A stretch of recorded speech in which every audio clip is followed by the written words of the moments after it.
हरे कृष्णा, राधे राधे। हम सभी साधक वैदेही की आत्मकथा श्रवण कर रहे हैं। भाग 62 गतांग से आगे। मैं वैदेही। पिताजी नहीं, आप ऐसे हमें छोड़कर नहीं जा सकते। माँ, आपके सफ़ेद वस्त्र क्यों हैं? सफ़ेद वस्त्र तो विधवा के होते हैं।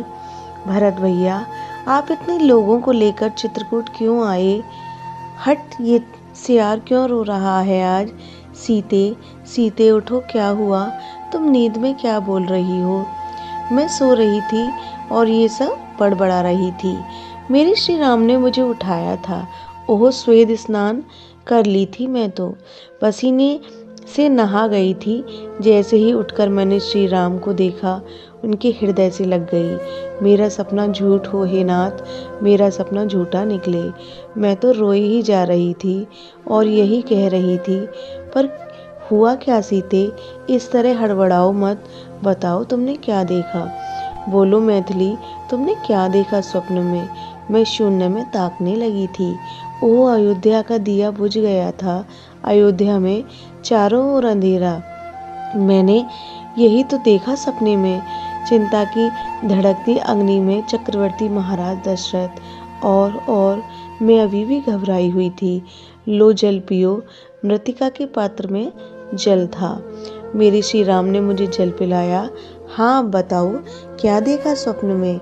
मैं सुनाने लगी थी सपना, वो भयानक स्थिति अयोध्या की। नहीं सुमंत्र, तुम झूठ बोल रहे हो। कहो ना कि राम तुम्हारे साथ आए हैं।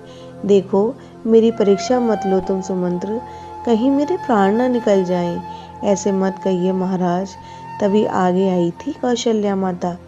पूछो ना कौशल्या, पूछो ना इस सुमंत्र से कि मेरा राम कहाँ है, मेरी सीता, मेरा लक्ष्मण। सिर झुकाकर खड़े हैं सुमंत्र और रो रहे हैं।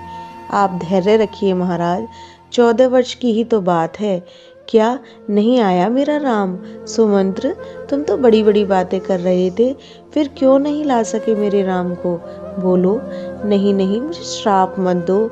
कौशल्या, मुझे बचाओ। वो देखो, श्रवण कुमार के अंधे माता पिता मुझे श्राप दे रहे हैं। श्रवण कुमार को मैंने मार दिया था ना, मेरे शब्द वेदी बाण गलती से उसे लग गए थे। अब ये अंधे माता पिता मुझे श्राप देंगे। देख, दे रहे हैं। सुना कौशल्या? नहीं, मत दो मुझे श्राप। गलती से मेरे बाण तुम्हारे पुत्र को लग गए हैं, मत दो श्राप। पर कौशल्या, श्राप दे दिया मुझे श्राप दे दिया है, ये कह कर कि तुम भी अपने पुत्र के वियोग में मरोगे। आर्य, मैंने सपना देखा, पिताजी देह त्याग दिए।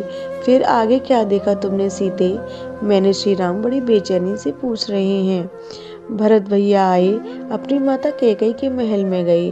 उनके साथ शत्रुघ्न भी थे। कैकेयी के मुख से सारी बातें आदि से अंत तक सुनी भरत ने। जा, आज के बाद ही भरत तेरा पुत्र नहीं कैकेयी।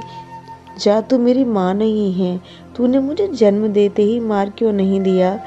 मैं रोती ही जा रही थी और अपने प्राणनाथ को सपना सुना रही थी। आ गया मेरा राम, आजा, मैं तेरा ही इंतजार कर रही थी। पर तू रो क्यों रहा है मेरे राघव?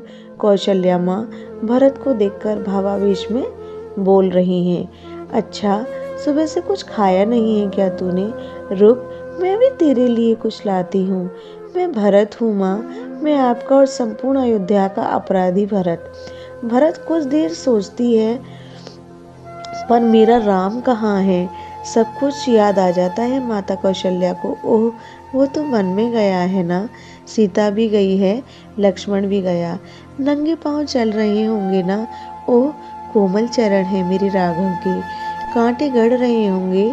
वो मेरी बहू सीता, भूख लगती होगी तो क्या खाते होंगे, कहाँ सोते होंगे? हे राम, आपका अपराधी तो भरत है ना माँ। चरण पकड़ लिए थे भरत ने। आप मार डालो इस भरत को। भरत तो निर्दोष है रे, और निर्दोष तो कैकेयी भी है, पर पता नहीं विधाता ने उसे कहीं का नहीं छोड़ा। तो कुछ बोलना नहीं उस बेचारी को। छोड़ माँ, चिंता में महाराज चक्रवर्ती श्री अवधेश का शरीर। मैं ये बताते रो गई थी। प्रभु श्री राम भी अपने आंसू पोंछ रहे थे। फिर सभा लगी। हजारों लाखों अवध के नर नारी, पर ये राजा से शून्य थी।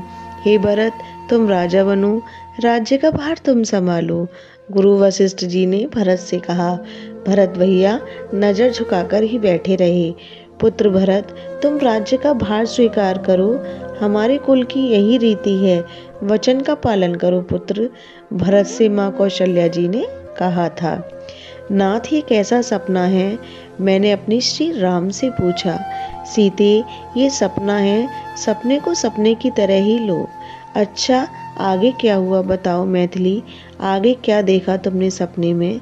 मैं शोकाकुल हो उठी थी, पर मेरे श्री राम ने मुझे आगे का सपना सुनाने को कहा।